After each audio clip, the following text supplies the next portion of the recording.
तो hello guys. Hello guys.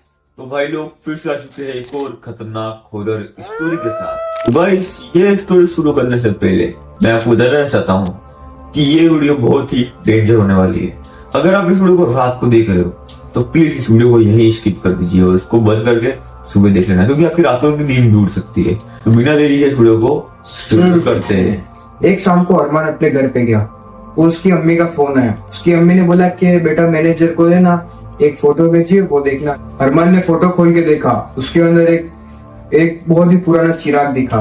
तो अरमान की अम्मी ने उसको ये बोला था कि ये चिराग है ना, तू है ना अपने ईद के दिन मेरे घर पे लाना और अपने इस चिराग को है ना अपने घर पे रखेंगे। उसके बाद है ना जो अरमान था वो है ना उसी शहर में है ना रहता था और शहर में है ना बहुत अलग अलग मार्केट थे पुराने। तो अरमान है ना पूरे शाम तक है ना उसे मार्केट में घूमता रहा और उस चिराग को घूमता रहा, लेकिन उसे ऐसा कहीं भी चिराग दिखा नहीं। फिर थक हार कर अरमान जो था वो है ना अपने घर पे जा रहा था और घर पे जाते हुए ना उसे एक दुकान पे नजर पड़ी और उस दुकान पे है ना सेम वही चिराग वहां पे पड़ा था। अरमान की खुशी का ठिकाना नहीं था। अरमान दौड़ के उस दुकान में गया और उस चिराग को हाथ में लेते हुए उस दुकान वाले से बोला कि चिराग की कितनी कीमत दोगे आप। अरमान ने थोड़ी बार्गेनिंग करके है ना उस चिराग को खरीद लिया और खरीदने के बाद है ना जो चिराग था वो है ना कांच का था और है ना कांच का चिराग होने के कारण है ना उसने एक डब्बे में पैक कराया। उसके बाद अपने घर पे ले गया और घर पे ले आते में उसके फर्श पे पानी गिरा हुआ था और जैसे उसने एक कदम अंदर रखा और जैसे उसने कदम रखा उसके पैर के नीचे पानी था और पानी होने के कारण है ना वो है ना उसी फर्श पे गिर गया और जो चिराग था वो उस चिराग में काले धुएं का बादल निकलने लगा और जो अरमान था वो एकदम डर चुका था।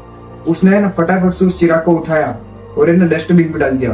उसके बाद है ना वो अपने घर चला गया और घर पे जाने के बाद है ना उसके बाद अरमान के साथ है ना बहुत ही ज्यादा क्रीपी है ना चीजें बनने लगी। उसके बाद है ना अरमान जो था उसने सोचा कि मैं अपने गाँव चले जाता हूँ। अरमान अपने गाँव गया और गाँव में जाते में उसने देखा कि उस जिन्नात ने है ना सभी गाँव में सभी लोगों को मार दिया है। उसके बाद जो अरमान था वो बहुत ज्यादा डर चुका था। उसके बाद अरमान है ना उस गांव से भी छुटकारा पाके बीच जंगलों में जाके रहने लगा और जंगलों में ना उसके साथ है ना फिर भी वो जिन्नात उसका पीछा नहीं छोड़ रहा था। जो जिन्नात था वो कैसे भी करके अरमान को मारना चाहता था। फिर भी अरमान है ना कहीं जगह चेंज करता ही रहता। फिर एक दिन अरमान थक हार के ना अपने घर पे पहुंचा और घर पे पहुंचने के बाद उसने डस्टबिन से है ना उसी चिराग को निकाला और चिराग को निकालने के बाद है ना उसी कबाड़ी वाली दुकान के पास गया जिससे है ना उसने है ना ये जिन खरीदा था। और दुकान वाले ने कि चिराग टूटने की खबर सुनते में ना जो दुकान वाला था उसे उसी जगह पे ना बहुत ही तगड़ा दिल का दौरा पड़ गया और जो है ना दुकान वाला था वो भी ना उसी जगह पे मौत हो गई उसकी। उसके बाद अरमान ने ना उस चिराग को है ना घसना शुरू कर दिया। भले वो उसके छोटे छोटे टुकड़े थे लेकिन उसने है ना उस चिराग को घसना बंद नहीं किया और उतने में है ना उसके सामने बहुत ही बड़ा जिन आ गया। जिन आने के बाद है ना वो है ना अब्दुल को है ना सीधा खाने वाला था और है ना उसका शरीर इतना बड़ा था कि उस दुकान में भी आ रहा नहीं था वो। फिर अरमान ने है ना उस चिराग को घिसना बंद नहीं किया।